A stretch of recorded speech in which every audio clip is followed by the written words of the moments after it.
Joining us here at Lehigh University Art Galleries. I'm Stacy Brennan, I'm the curator of education here, and so thrilled to have you here for our Art in Dialogue series. This series really highlights the ways that art and other forms of research complement each other and is an opportunity to explore interdisciplinary research. So we are thrilled to have you here. Please make yourself comfortable while you're here. There are restrooms located in the back, an elevator over here if you need it. And while you're here, we are participating in a national study here in the museum across the United States with other academic museums to measure the social impact of museums on individuals and communities. So essentially, how do museums support individual well-being as well as our collective community?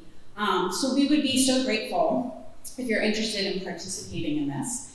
Essentially, this is your first visit of 3, and then after you visit the museum 3 times, you complete a survey about your experience. That makes you eligible to win raffle baskets as well as LUAG swag. And as faculty and students, you have a free membership for a full year. But if you're a community member, it also offers a free membership.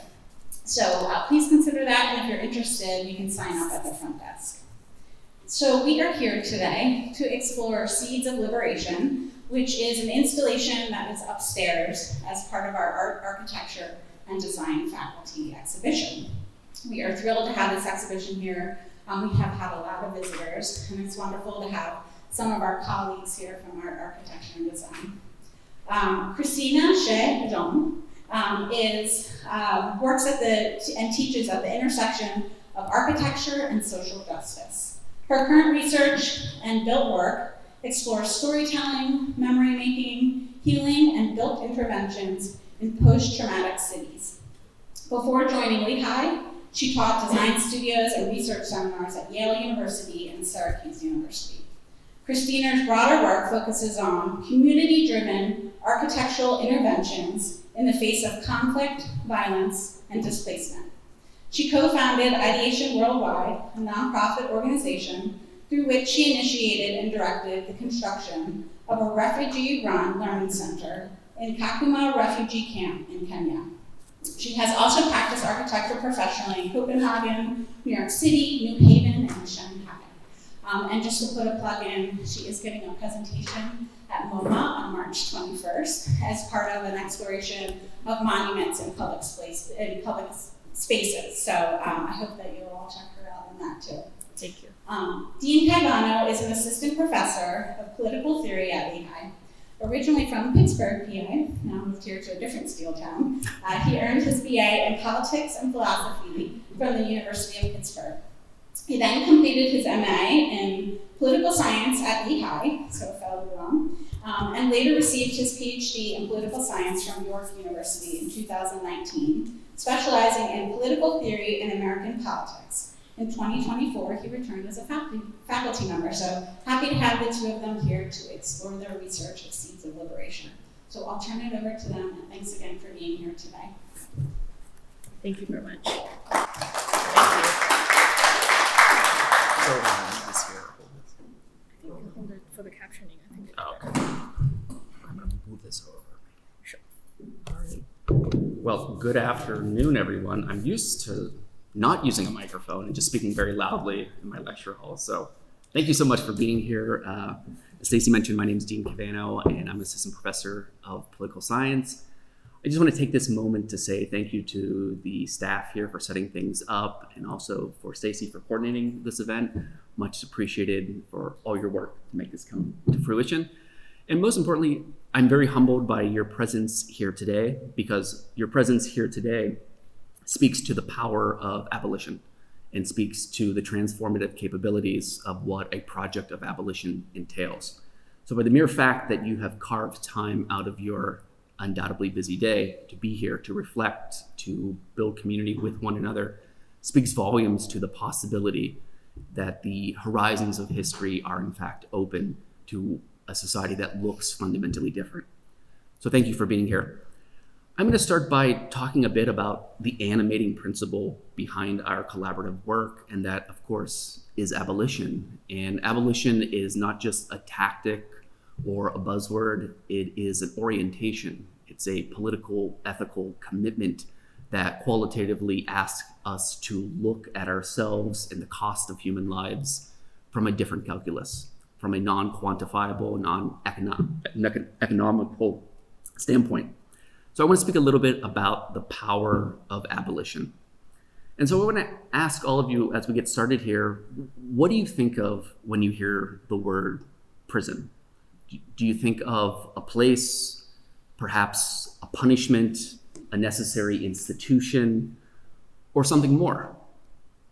An idea, a logic, a way of organizing or reorganizing society? And I want to ask that if we assume the prison is necessary, and I argue in my work that mostly we do think it is necessary, I want to ask then, what does that assumption say about us and the world that we have built? If the prison is a solution, what problem does it solve? Or does, instead, it perpetrate harm rather than prevent it? These questions lead us to a necessary and unsettling proposition, one that brings us to the project of abolition. Abolition is not just an idea, but an intervention, an interruption that forces us to confront the assumptions that uphold the logic of incarceration. It challenges the very foundations of law, order, and punishment by exposing their role in sustaining harm rather than mitigating it. It is not merely a demand for clarity or a tableau of explanations of the state of affairs, but abolition maintains a radical character, a call to action. And in demanding clarity, it makes visible what has been hidden. Abolition provokes a crisis of legitimacy, a crisis of governance, and a crisis of law, most importantly articulated through a crisis of justice. Through this crisis, abolition of the prison unsettles these spaces by challenging us in material, spiritual, and imaginative ways. It disrupts what has been naturalized. It questions what has been assumed, what has been taken as inevitable and permanent. Abolition is the refusal to the logic that has rendered incarceration inevitable, unquestioned, and necessary. And in this refusal, three crises emerge: material, spiritual, and imaginative. Each of these crises exposes a different facet of the challenge of abolition and the challenge before us, forcing us to confront the idea that the prison is not merely an institution, but it is a way of organizing society, of disciplining bodies, and structuring the political order. Now, before I dive into these three sources of crises, I have to clarify a few remarks. And here I'm going to turn to Michel Foucault, who reminds us that the prison has a specific history. It has a specific geography, meaning it has not always existed in its current form. The prison is not eternal or an inevitable institution. It is a product of social decisions, social structures, and economic imperatives. Understanding this contingency is crucial to understanding abolition. Here I'll speak of the prison in universal form, not as a singular institution, not in a singular institution of our 23 state corrections institutions here in the Commonwealth of Pennsylvania, but rather as a system, as a logic, as an ordering principle underscored by a punitive legal order that presently cages close to 2 million lives. This recognition unsettles the very foundations of how we think about justice and safety. It forces us to confront not just the prison as a place, but as a structure of power that shapes social, political, and economic life. And in doing so, it stirs a deep reckoning that unfolds through these crises. Let's explore what these crises are. The first, as I alluded to, is a crisis of material proportion. To imagine abolition is to imagine the physical elimination of prisons, jails, and associated punitive tactics such as parole, bail, and even the police. But it also raises urgent material questions. What will happen to those whose livelihoods are sustained by the prison industrial complex?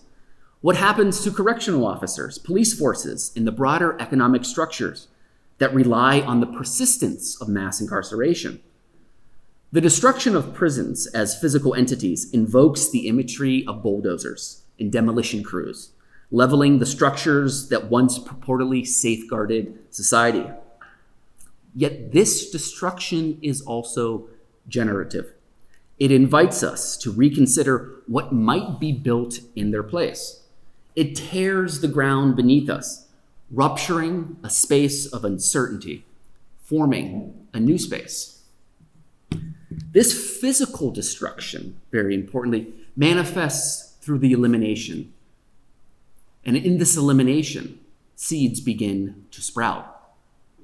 What blossoms and what emerges is left to us. This physical form of destruction leads, very importantly, to our second crisis, a spiritual crisis. Now, critics of abolition demand explanations and any sort of objections that challenge the foundations of the prison or of law demand an inquiry into its justifications. These critics will ask, how will we maintain safety? What will happen to the rule of law? Well, this is not simply a political or economic question, it's an existential one. The prison as an institution has embedded itself into our collective consciousness as the necessary response to crime. And thus, its removal threatens that internalized belief that security is synonymous with punishment.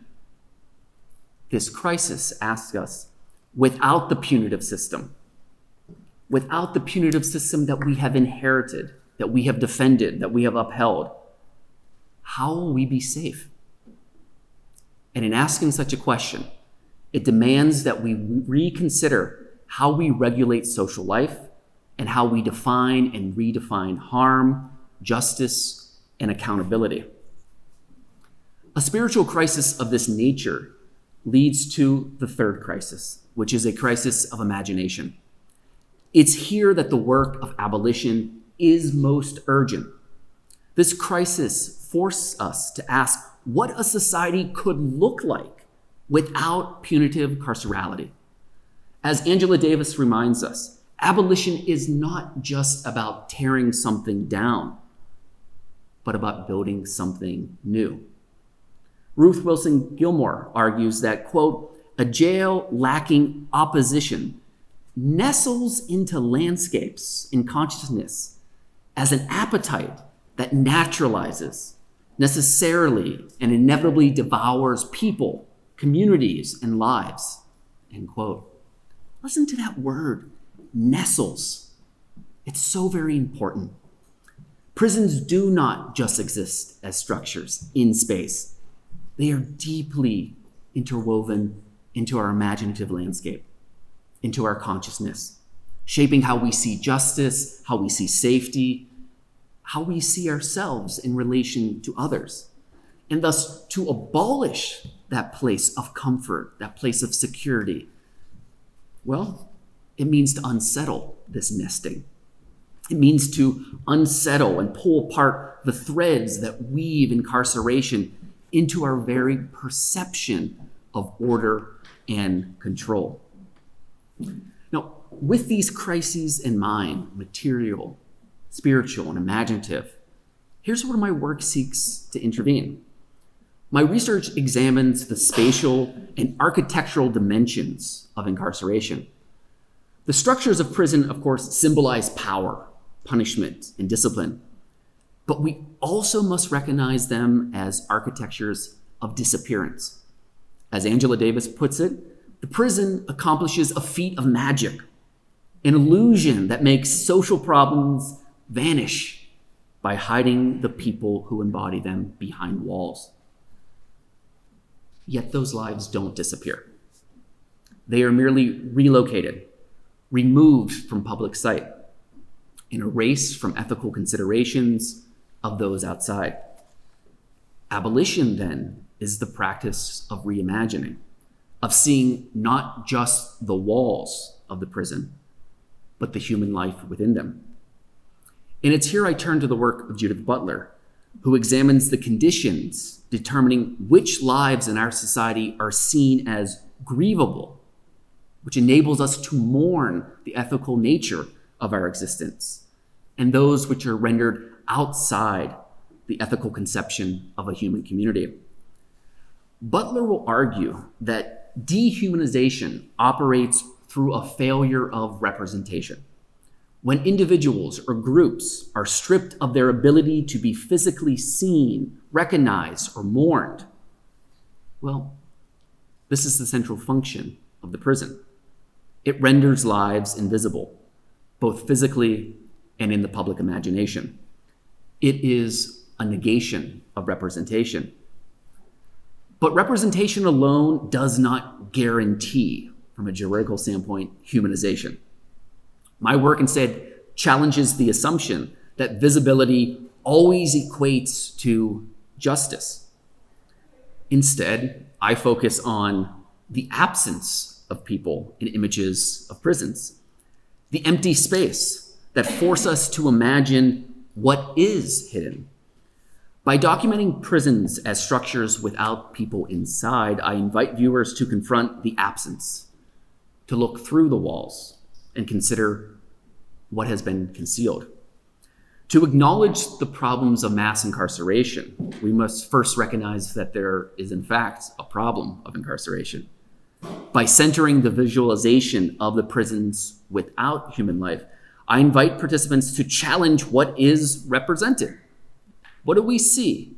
Justice? Law? Power? Or something more? A process of dehumanization. If we can begin to dislodge the hegemonic representation of the prison, conceiving it as a structure of inhabitation, of disappearance, of death, and on that note, I'll remark that over 250 lives were lost behind the walls in state prisons here in the Commonwealth last year alone. We must recognize, as Butler argues, that we are undone by others. Our vulnerability and interdependence binds us in ways that make social life possible. Yet the prison systematically erases this relationality. I and the other, me and you, are all connected by the shared humanity that makes social life possible. If we are not undone by others, we are missing something. The prison represents what is missing. So how does art enter into this struggle? And here we're taking place in the context of an art gallery that speaks to the transformative power of imagination. So how does our collaborative work sort of speak to an intervention to unsettle these crises? Well, our work and our installation, hopefully, at least preliminarily, begins to approach the promise of art's oppositional content by refusing the static imagery of incarceration and instead creating new possibilities of engagement. In doing so, it aligns with the abolition imperative, to resist and to create. Art provides a space to contest the seemingly inevitability of the prison. It can be a method of unlearning, of disrupting that nestling of carceral logic in our consciousness. Art does not provide the answers, but it does invite and can potentially force us to ask a different set of questions, to see what is and what could be. It is the form of the content of refusal, the aesthetic dimension of the undoing and ongoing confrontation against violence.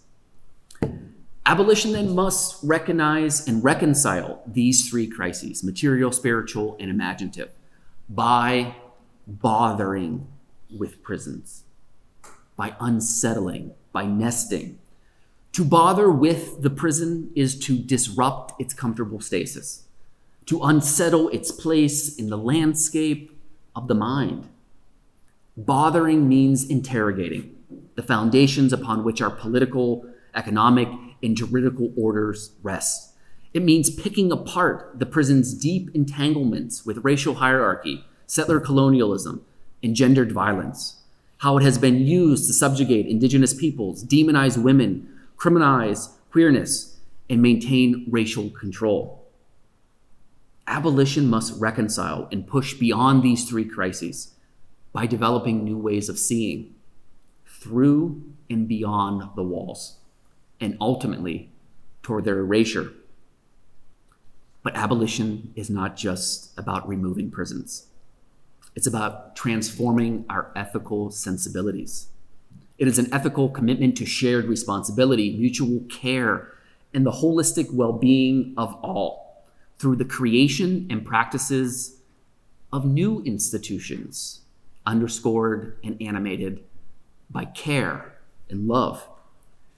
To bother with the prison is to think against it, to imagine what yet does not exist.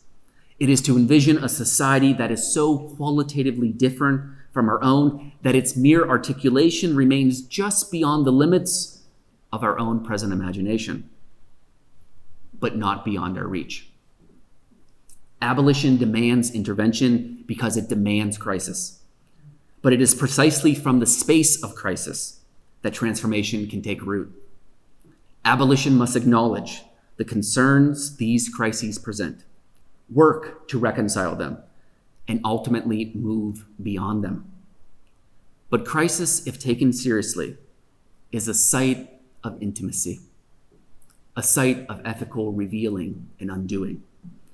The task before us is not merely to destroy, but it is to imagine what could be. And that is the work that is before all of us.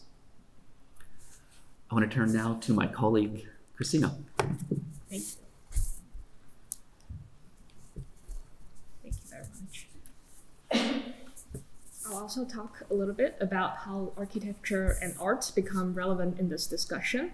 That defines the very nature of our collaboration, why architecture and politics.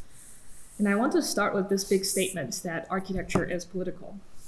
It has always been the locus of political contestations. Today, all around us, monuments that symbolize oppression are being taken down somewhere, but also re-elected somewhere else. While critical and cultural landmarks are actively targeted to erase a history, and public spaces are being destroyed with surgical precision, not just as acts of war, but also as attacks on the very fabric and kindness of the civilian life. Space is never neutral. It's always drawn, built, destroyed, erased, and rebuilt with intention. But also, if architecture can be wielded as a tool of power and control, then it can also be reclaimed as an act of resistance. Take, for example, the Confederate monument in Richmond, Virginia, a statue of the general who led the South against the Union Army during the Civil War. During the Black Lives Matter movement, this monument was recontextualized by layers of graffiti left by angry people, activists, residents, neighbors, and allies. It was also transformed by temporary projections, reclaiming the site with a different narrative, one that had long been suppressed and was now being shouted into public space. The structure itself became a canvas and archive for the anger, pain, collective memory, and power to confront and dismantle the racial violence in this country that we live in. Now, seeing this, we might also ask, if buildings have been used to oppress voices, exclude communities, enforce power, as well as generate resistance, form communities, and heal a population, how can we make sure we're doing the right thing as we build and design? I want to share a snippet of my own work, an exploration of architecture as voice and resistance. I need to say that when I was in architecture school as a student, ISIS was almost in the news every day. Photos of herbicide, which is deliberate destruction of cities, flooded in as I worked in my studio. I kept asking myself, what do I do with the violence as an architect? To begin answering these questions, we first need to look at recent history to examine how buildings have been weaponized, how spaces have been politicized, and how architecture has been used both to oppress and to resist power. So I traveled to Bosnia and Rwanda, two countries that both went through the most devastating human disasters in the 1990s and have spent nearly 30 decades in the process of restoration and reconstruction. I began by visiting, analyzing, and drawing buildings with complex political significance, documenting the ways architecture has been weaponized to create injustice and suppress memory. I looked at why public infrastructure like schools, markets, churches, and hospitals that are often seen as the safest places and where people first choose to take shelter in tend to also become the first massacre sites during atrocities. How buildings with violent histories are deliberately repurposed to erase the past they might otherwise stand to testify. In Visegrad, Bosnia, for instance, this hotel, where 200 women were imprisoned and assaulted for 3 years during the war, is now marketed as a therapeutic spa by the local genocide-denying government to present an innocent and sanitized version of the history. On the flip side, I also studied how people reclaim their cities after wars, through writing, protesting, graffitiing, and engraving messages onto walls, streets, and monuments. These permanent marks on building surfaces serve as the testimonies, as evidence, as demands for justice. The bullet holes on the walls of civilian homes say that you can't deny what you did to us. The proof is right in front of you. And even the ephemeral can become testimony. Also in Visegrad, Bosnia, a monument in a Muslim cemetery honoring hundreds of men killed in the genocide. The word genocide was literally sandblasted off the surface by the genocide-denying government on this very monument. Yet every day, local residents came back to rewrite the word genocide back using pens, markers, lipsticks, paint, and even scrap paper. No matter how many times the government repaint and erase the word from the monument and the truth from history, people fought back with temporary marks, refusing to let the memory disappear. It gave me a lot of things to think about. And at the end of my research trip in Bosnia and Rwanda, I made this map of immensity and incomprehensibility. This is also the map that led to the map you would see upstairs as part of our installation. I made this drawing because I realized that some things are simply too vast to put into words. Some systems of power are so immense, so deliberately opaque, that fully understanding how they operate feels impossible to us. But also, when the violence is too immense and too incomprehensible and too traumatizing to talk about, how exactly do we talk about it? How do we make space where people could actually connect, resist erasure, understand each other, understand the violence, and heal together? While I was doing research in Bosnia, I met a Bosnian artist, Smirna Kulinovic. We were approached by the nonprofit organization Justice for Women to make a project where women who survived gender-based violence in genocides in Rwanda and Bosnia can safely share their stories with the rest of the world as a process of connecting with other survivors, healing themselves, and advocating for the end of gender-based violence.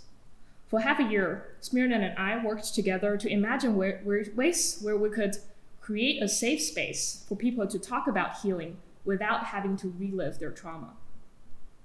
Instead of focusing on violence and the traumatic events themselves, we invited these women to talk about natural landscapes around them, and through these landscapes, their journey to healing. From their recollections, I built this archipelago of memories and made a VR installation for the audience to fly through these memoryscapes as a gust of wind and listen to the different memories as they approach these islands that house the memories.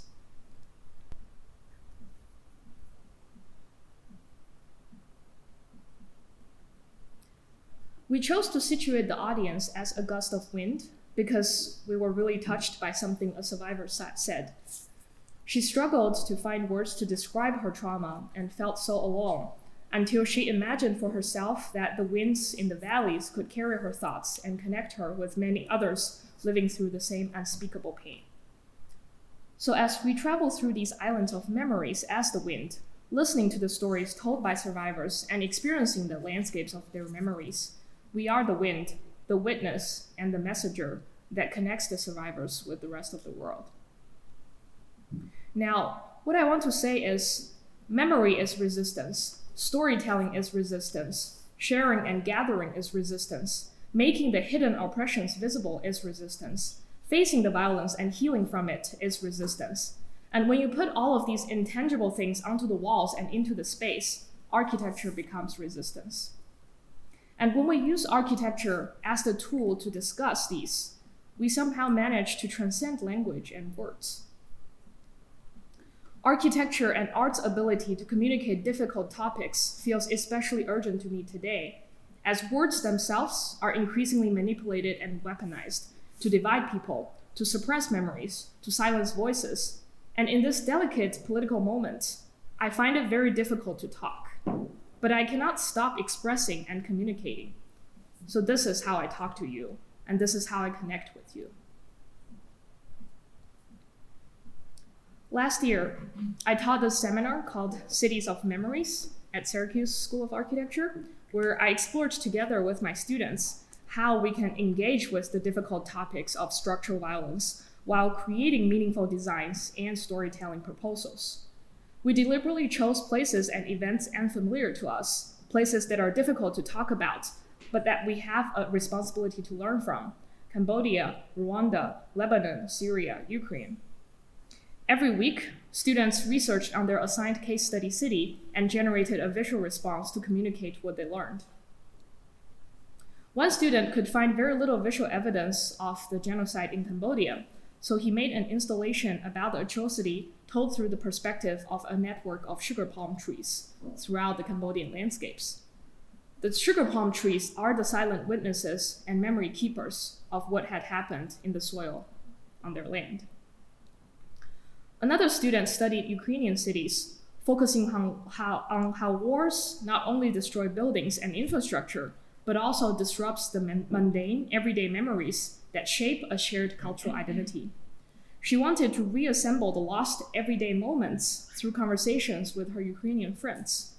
So she built this cabinet of stories, a collection of personal memories expressed through places she recreated by hand using unfired clay, while speaking with friends who grew up in Ukraine.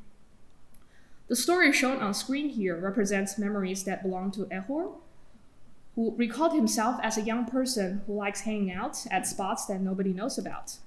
And one night, he was philosophizing with friends over beers until an air raid alert shattered the moment before he could finish his drink. The memories represented here and the process of making together and breaking together became a way for them to find a common ground in their memories, to hold on to what war threatened to erase and keep their shared histories alive. These projects are all examples of how we use architecture to resist, heal, and make spaces for conversations that are not about specific words we use, but what we share as humans. Surviving gender-based violence in genocide, navigating complex memories in post-atrocity landscapes, challenging structural violence. There are many things too big to put into words. When talking is painful, when words and languages can break us, divide us, threaten us, and terrify us, architecture can become a channel for communication and resistance. And when the emotions are felt and shared, when power and oppressions are seen and understood, when you and I, the audience, when we feel sad, angry, and a desire to act, the seeds of liberation begins to germinate. So this brings me back to our Seeds of Liberation installation in the gallery upstairs. An installation that, in my opinion, needs to be felt rather than spoken about.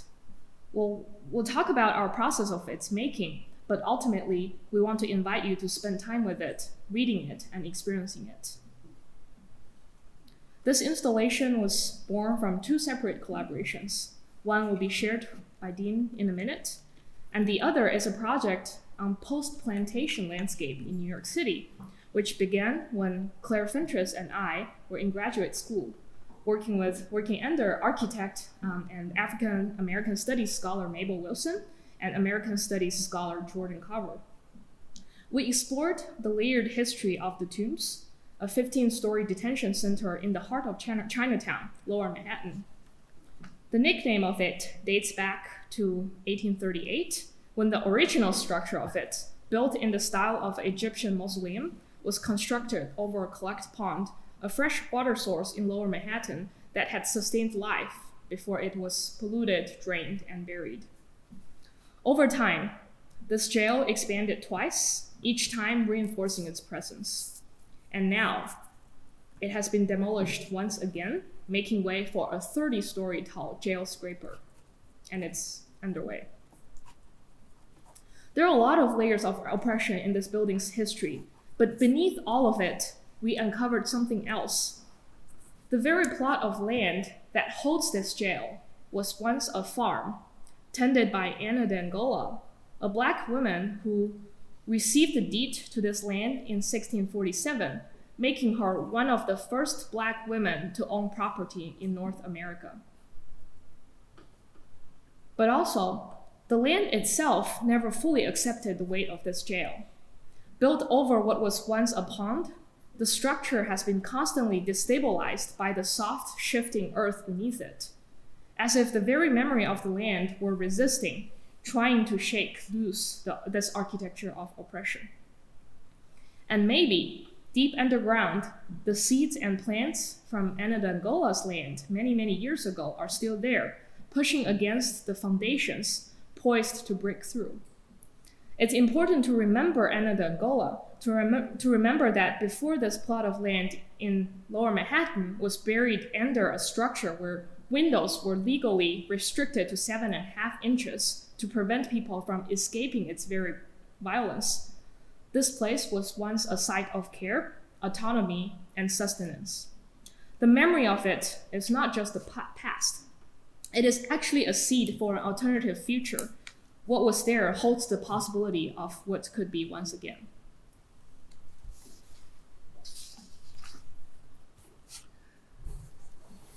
So I want to speak a little bit about the second seed of the exhibit that I want to invite you to check out upstairs. And I will apologize by saying that, as my colleague Christina alluded to, words here are completely incomplete in capturing the feeling, the memory, the embodied experience, and the spatial dimension of what's happening or what we attempt to capture in our exhibit. So the second seed of the seeds of liberation is greatly informed by my experience as a prison educator. Prior to coming to Lehigh, I taught political science at 2 state prisons in California, the first being Valley State Prison, and the second being Central California Women's Facility, which is the largest women's correctional facility in the United States, which holds over 2,000 individuals. Working in that space is, from a pedagogical and teaching standpoint, the most rewarding and powerful moments that I've ever experienced inside the classroom. But beyond that,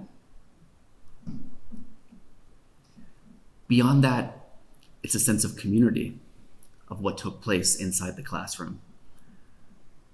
In our class, we would talk about power and authority and histories of structural violence, all concepts that are undoubtedly central to any exploration in any political science class. But beyond the proficiency of terminology and concepts, there was something far more beautiful and far more powerful.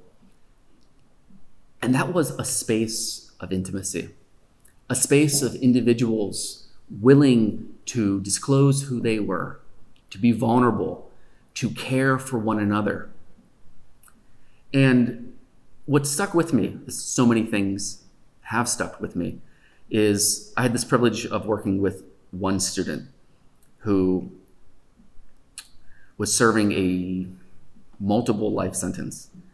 And at the point of my interaction with them, they had already served close to 35 years. And they told me that on their first day of incarceration, as they entered into the facility, they were told by the correction officer that, quote, "This is the place you will die," end quote. Now, a phrasing like that from one human to another, I think undoubtedly we turn to the terminology of death there, and the recognition of something so finite and so permanent. Those words have stuck with me beyond the classroom, not just in the context of death, but in the emphasis of the word place. Because when we recognize that the place of the prison is a place designed against community, designed against care, designed against habitation, designed as a place of death, it says something about who we are as a society. And so what I'm hoping and what we hope to capture in this second seed is to create a cartography, a mapping of this place. And it invites you to follow the path of me as a seemingly free individual in free society, entering into the nestling landscape of carcerality, exploring the systems of oppression, the symbols of control, the ubiquitous nature of being watched and disciplined. But all of that, all those techniques and all of those strategies, as omnipresent as they are, as inherently violent as they are, the installation invites you to look beyond, through, to look at what is inside.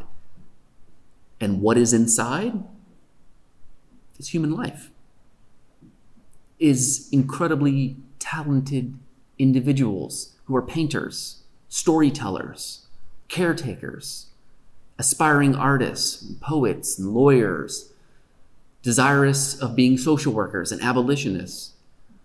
Here, inside of the box, beyond the wall, are vignettes of human life. We've attempted to capture some of those moments that my former students shared with me. Recollections of intimacy and tenderness that does not come to mind when we think of the symbolic currency of the prison. But it's inside that the seed of humanity begins to grow. The installation invites you to dismantle it, to be active, not passive, to tear it apart, to bother with it, to undo the nestling, and to discover what is inside. Life.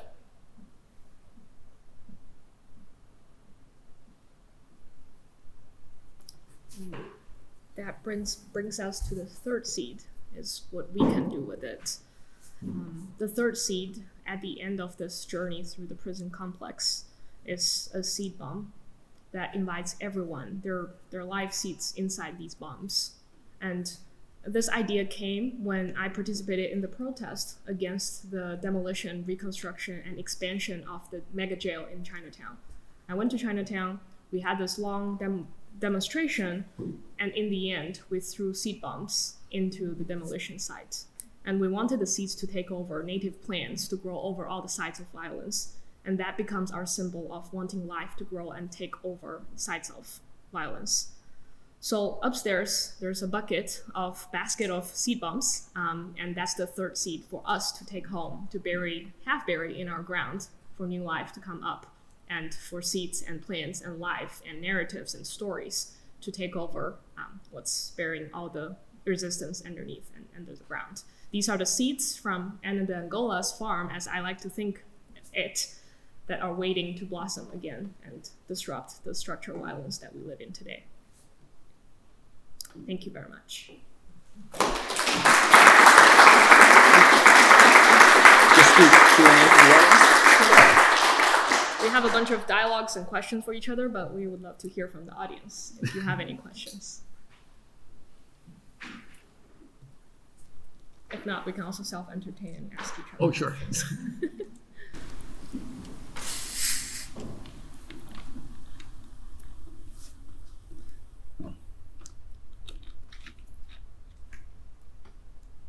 Well, shall we ask each other questions? Sure. Should I start? Sure. Yeah, I mean, you talked a little bit about this, but I also want to know how do and if art and architecture play a role in your work and teaching in political science? So the short answer is what you started your presentation with, in the sense that architecture is political. So when I teach political theory, it's an exercise in exploring not just ideas, not just interrogating ideas and concepts such as power, authority, democracy, legitimacy, sovereignty, but understanding how those ideas have a very real materiality to them. Meaning the task of political theory and the task of political science writ large is to better grapple with and better understand how ideas have led to the construction, the continuation, and the justification of society and the institutions contained within it. How ideas are what produce and sustain institutions that educate us, train us, punish us, discipline us. And so, for me, the task is always to grapple with sort of the theoretical substance and content of the material, and then translate it or attempt to translate it collectively in the sense of how do we see these ideas manifesting in the institutions that we are embedded in, perhaps knowingly and perhaps tacitly as well. You're a photographer too? Amateur.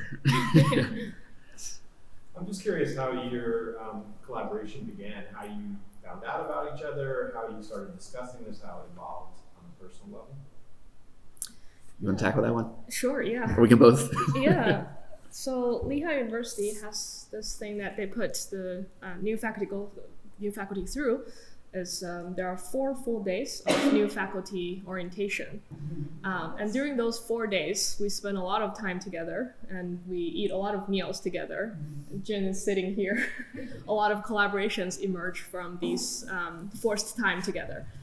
So Dean and I, we met at the headshot photo shooting session, which took a much better photo of me than the department photo I have on the website.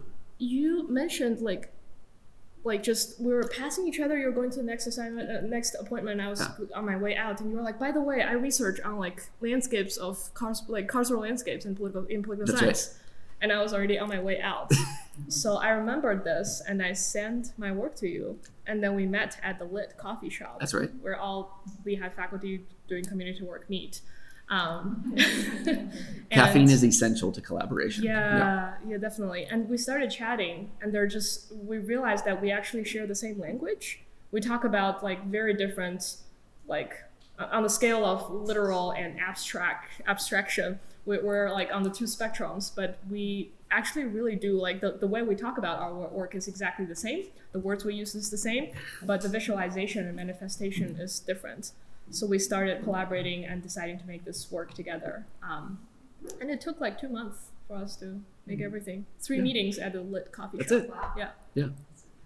Yeah. I just want to draw attention to the fact that it was 4 days of new faculty orientation. That's a lot. Anyways, no. So the previous summer, I had done a photographic series that explored carceral landscapes of state prisons in California.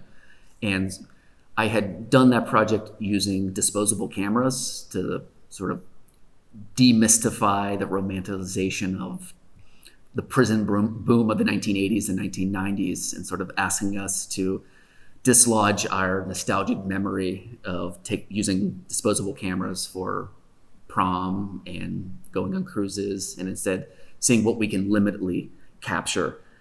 So in our passing of the headshots, Christina had earlier in the 4-day marathon mentioned a little bit about her research. And so I'm like, hey, similarities here. And it's been remarkable in the sense that this has been a collaboration that on paper draws from 2 seemingly distinct disciplines, but as Christina alluded to, like methodologically speaking, theoretically speaking, discursively speaking, the overlap is really profound. And I think it speaks to the political nature of architecture and the way that we normatively ought to study structures within space and the ideological coding that is embedded within that. So it's been, I think, a very fruitful and expedient and quick collaboration over a few months. Definitely. Yeah. Very little disagreement. I don't remember if I remember the quote well, but Judith Butler, this is a quote that I use in my book, which talks about failure. It says, for representation to convey the human, then representation must show its failure. Yes. So if art is representation, and if representation fails in order to convey the human, if there is that absence, right, in the very realm of representation or in the museum, and I'm thinking like in photographers such as Ken Gonzalez Day, who is a Chicano photographer that photographs absence of Latinos who were lynched. There's a lot of talk about, lynching African Americans, but not a lot of talk about Chinese Americans or Latino, So images that show that absence, but then, like, where is that failure? Because I think that in a way, like, if you have thought about that, you talk about, and you both talk very, it was amazing to hear you both talking about an artistic project, like from a perspective of a political scientist and from a perspective of an architect, and both together, because this is an art project. This is a very complex art project in multiple dimensions. So failure perhaps is kind of the rejection of representation itself and the conversation in other, settings. This one, for instance, like poetry, inhabiting the work, spending time, like you both said, like, we want you to experience, to spend time, to live the work, not just to see the work, like different ways of seeing. And then I was also, so if you have, thought about failure, and I would really be interested in hearing more about it. And then if architecture is political, which is political, I was thinking, what if politics or the political is architectural in the first place? Like, thinking about, Marx, who said, well, these bourgeois couples, like, they are, they have this business together, but they literally live in a prison that they don't see. So there is this architectural space, but then within some very constrained architectural spaces, then there can also be life, and you said that very vividly. So, like, if the political is itself architectural, and if architecture is more than those, kind of constrained space, and if failure perhaps is, I don't know if that's kind of an idea that you guys Can I tackle that? So, thank you for particularly highlighting, I think, what is key to Butler's understanding of representation, which she's drawing from Emmanuel Levinas, I think, very powerfully.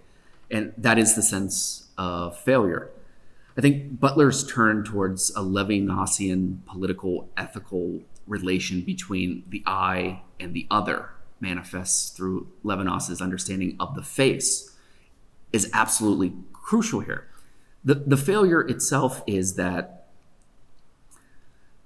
the failure demonstrates itself through the inability of the face to speak, in the sense that the face does not speak. The face does not talk. And I think that points to, I think, very powerfully what Christina was alluding to in a bit. How do we articulate histories of violence? How do we articulate collective trauma when perhaps we don't have the linguistic capacity to do so? Butler's turn towards Levinas speaks towards how in non-linguistic terms, failure needs to be front and center. Failure needs to be what is recognizable within the other, not what is negated. And so I think using imagery of prisons in that concept, my hope is that it invites it invites viewers to view what is absent. And in viewing what is absent, it is in the absence that our relationality to one another becomes negated. And in that negation, to recognize that that place that one is viewing cannot capture what is inside. And it's that where the failure takes root. And I think it's there in the failure that the human is revealed. And I think this is also a perfect question to talk about the absence of our third collaborator listed here, Michael Sykes. The installation highlights his poetry that you're welcome to take and read and spend time with. He's an incredible poet. I only know him through his poetry. I've never met him in person. And in fact, I think this is a depiction of him. And I would probably never see him in person.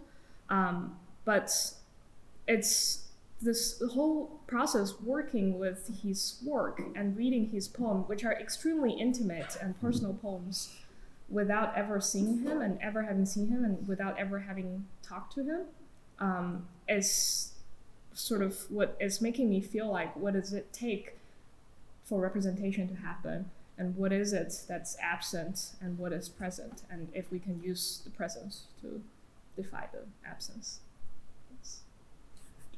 Just a note on what is contained inside of the prison. As I mentioned before, there are various scenes and vignettes of different happenings amongst individuals within there.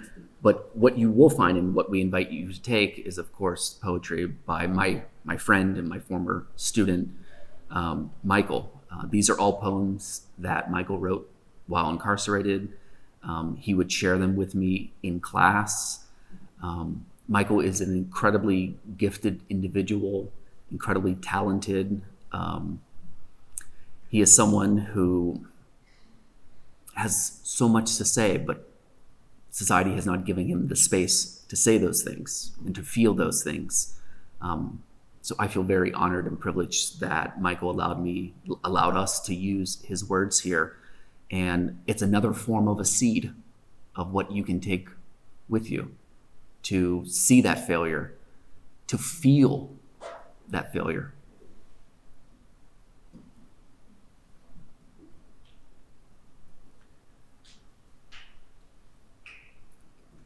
Any other questions?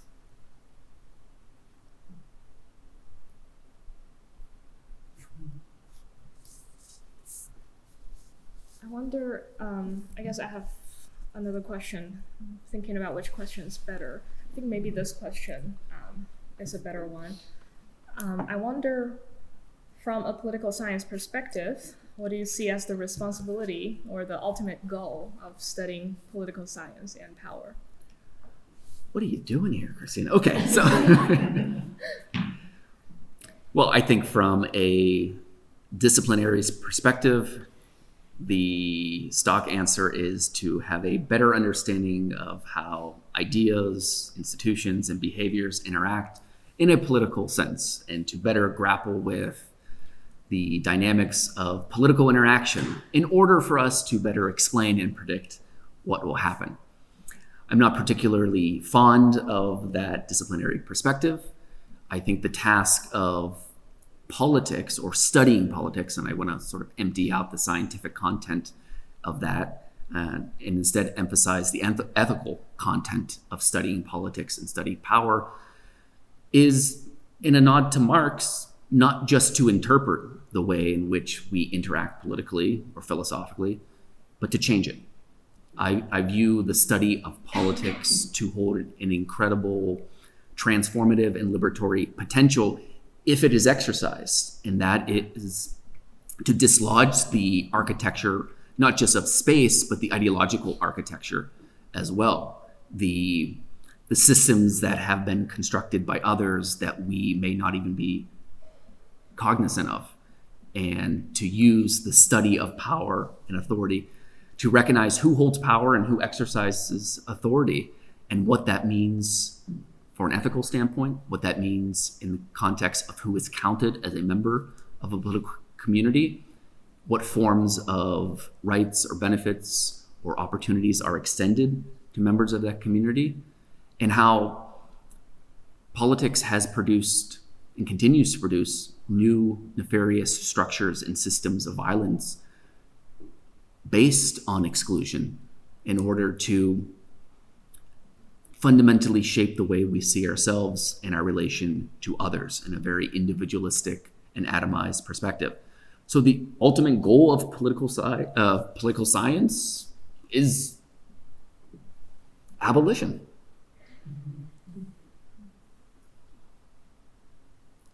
How about a question for you, Christina? All right. So let's go with this one. So you've talked about how so much of your work in so many different geographical locations and different historical periods of intersects and engages with narratives of power and spatial control.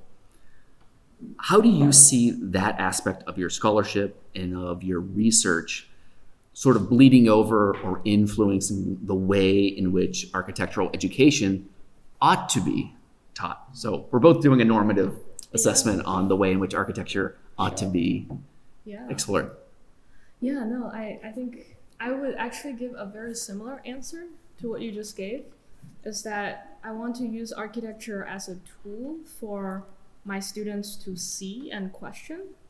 When you become more aware of how things are built, how decisions are made, and what's present in the contemporary research of architecture, and when we build for a specific population, what's missing from the information, all of these are things that will become evident to us, how the society has been marginalizing certain people, ignoring certain people, and prioritizing other voices. Right now, like in my studio, my students are designing an outdoor adventure center for people with disabilities as a design practice, but also as a research exercise to question like what's usually included in considerations for architecture. Is ADA, American Acts of Disability Acts, enough? Or is it there to just fulfill a bare minimum?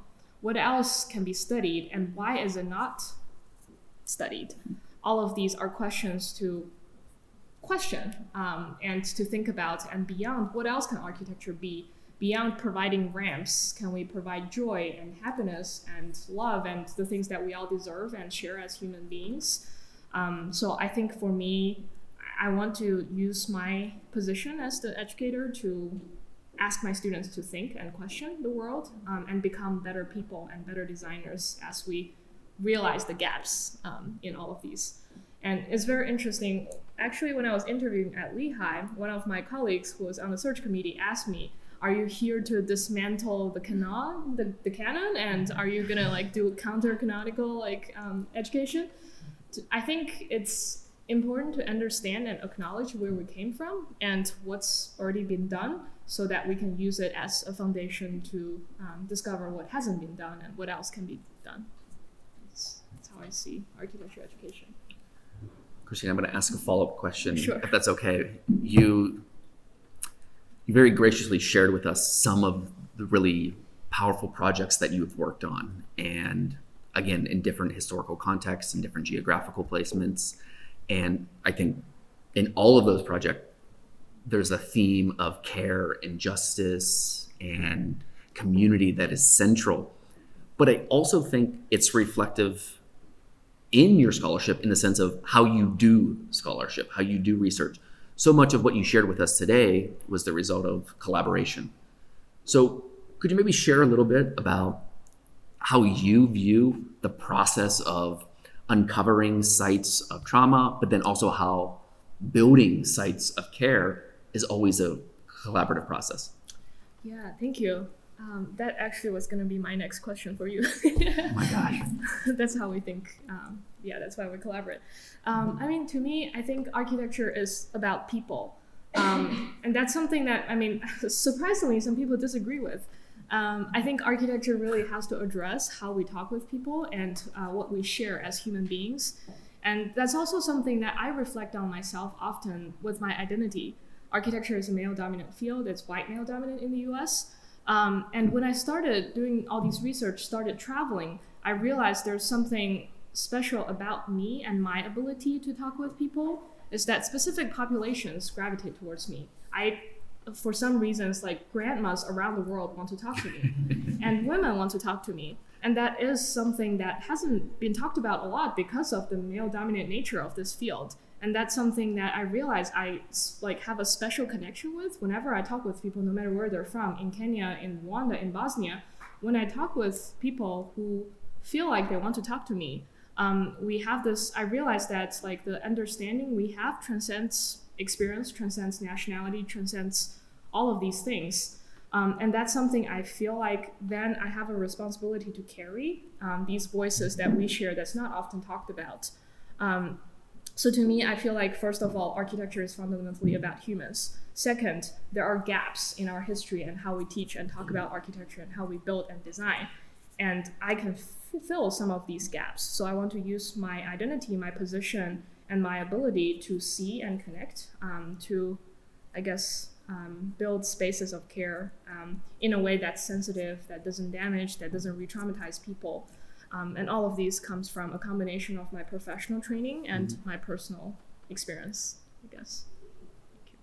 And similarly, I wanted to ask, in political science, is there a framework of studying how political decisions shape, they're shaped not just by governance, but also lived experiences of communities? And how do you confront the scales of power operating at operation? Yes, so my answer would be similar to the response that you got by your colleagues about, are you thinking beyond the canon? Are you anti-canonical? And that's the same in political theory, which is a field almost exclusively dominated by dead white guys. And so as a political theorist, I'm much more interested not just in the canonical texts, but looking beyond them and in between them, looking at how systems have produced the elimination and the erasure of certain identities and certain voices from being articulated. I think here, a major part of my research is focused on the power of narrative and the power of storytelling.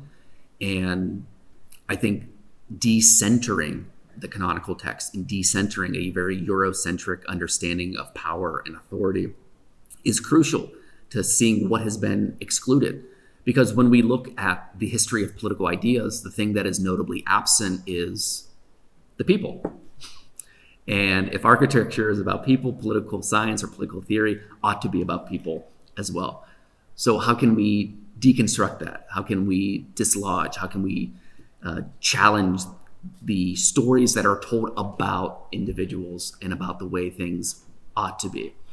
There, I think looking beyond the canon, looking underneath the canon, pushing the canon to a side is ever so important. Great. Thank you. Are there any other questions? Yes. Where will this take you next, this research? Has this opened up new possibilities for other collaborations or projects that you're thinking about? Yes. You want to tackle that one? Or? Sure. Can I say what just happened with our... No. Okay, I shouldn't say that. Yeah, we would love to build this. If we are given the opportunity, we would love to teach a course together, potentially even a big question seminar to talk about how the combination of two fields can really trigger a lot of new ways to think together about our space, reflections on how we talk and how we think. And I feel like just from our collaboration, there are so many new things that I realize about my work and so many things coming, just bursting out of this collaboration. It's a very invigorating and energizing experience. And I feel like if we could expand this conversation to students, it's going to be really valuable for people to think about what else can architecture be? What else can political science be? What's missing in how we see and live our life and how we build and design for it? And also, at the same time, other than the pedagogical exploration, we would love to turn this installation into a bigger experience, maybe a designated gallery space for it. So we can highlight, right now it's still very much centered on our expertise, our experience from outside in. We want to bring the inside out. We want to center the experience of these students, individuals that we know that are on the inside, who has a lot to share and a lot to contribute, like the beautiful poems and the really intimate, vulnerable poetry shared by Michael. And we would love to center that and make a space for those experiences. Yeah, I think we're both committed to helping to find space, but also create spaces where these stories, these ideas are not just told, but they are also communal, meaning they also bring people together to confront those crises of abolition that I talked about, meaning confronting the idea of the lack of imagination. And I think our work individually, but also collectively, really does speak to, I think, the central limitation of projects of abolition. And I think criticisms or critiques of a society without police or a society without a prison are legitimate critiques. And they're valuable, but they're not exhaustive. And they reflect, I think, the limitedness of what we can imagine in our present moment. And so I think emphasizing and creating new projects and working with others to help stimulate and push beyond what we possibly can be in the present is the goal of any abolitionist project, to look beyond the horizon and to recognize that there's not just a singular horizon, but there's a whole host of horizons that are spiritual and imaginative in the sense that we help to articulate them. That's actually a really powerful thing. Oh, No, go ahead. I was just one sentence about a powerful thing about architecture is that we're always doing speculative projects. We're always creating projects that are representing the ideal that the society should have, but we don't know why it doesn't have it. Everyone deserves a beautifully designed, great space. So I think that's the really beautiful thing about teaching is that I get to imagine every semester with all my students what the society could look like if things are designed well. So that's kind of what I wanted to roll into with all the students here is we have a lot of different ideological beliefs among our students and what discourse is like or some resistance or how you guys have both dealt with kind of differing viewpoints or discussing this with students or if there has been resistance or pushback from students or... Yeah, definitely. I wouldn't consider my interactions to be pushbacks. I think, and let me clarify, I think whenever I talk about abolition in any space, whether it's in the classroom or at the coffee shop, I view the responses by whomever I'm speaking with to be really, really valuable in the sense of the objections, criticisms, concerns that are held speak volumes to how deeply entrenched our ideas are concerning incarceration and the necessity for it. So I don't get personally offended in the sense if someone pushes back against the idea of abolition. Instead, I get personally invested because it speaks to, in a very, very powerful and I think poignant way, it speaks to the frameworks in which we're operating in and the ways in which we see ourselves and the way in which we see others. So I think the only way abolition is possible is not by the enactment of single-minded individuals who all agree with the demolition, but with a collective reckoning, collective reckoning that the abolition of the prison is not just a removal of it. It is the undoing of our society. It is the digging up of the exclusionary, violent structures that not just the prison, but higher education are built upon. That education in all its forms, in a monetary sense, are built upon, that the media are built upon. And so it's a wholesale repudiation of the way in which we have led our lives. That's not an easy thing that you just sign up for. And I don't expect it to be. And I think it speaks to the volume and the magnitude of what a project of abolition really gets to. That it's a fundamental changing, a fundamental qualitative difference in how we envision the value of life and what that means and what that looks like. And so we need to talk. We need to talk more and more and more and more in classrooms, in spaces like this, at home, about what type of society we do live in, and if that is reflective of the type of society that we need and that we truly desire.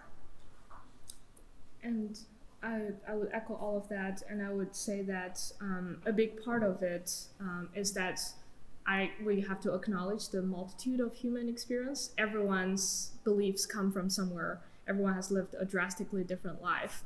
And for me too, like in all my research, I've gone through the process of understanding and trying to get to know a population that has experienced something that's so different from my experience. In a refugee camp, a person who's the same age as me, who grew up in the refugee camp, would have drastically different beliefs than what I would hold, and it makes me question myself. When I travel to like a city that's fresh with war memories, people talk and live and love very differently from people who don't have fresh memories of war. And I mean, I feel humbled all the time, and I feel like I question myself all the time. And this very experience and reflection, and the constant reflection I have on myself and the doubt I have on myself, is what I try to apply when I teach and talk to students. And you know, it's okay if we come from different places and there's no common ground yet.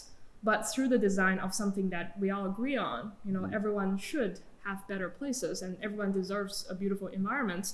As we design it together, as we uncover how do we achieve that, we find the common grounds and find a space where we can share a language and find a new way of moving on and working together. Thank you. Thank you.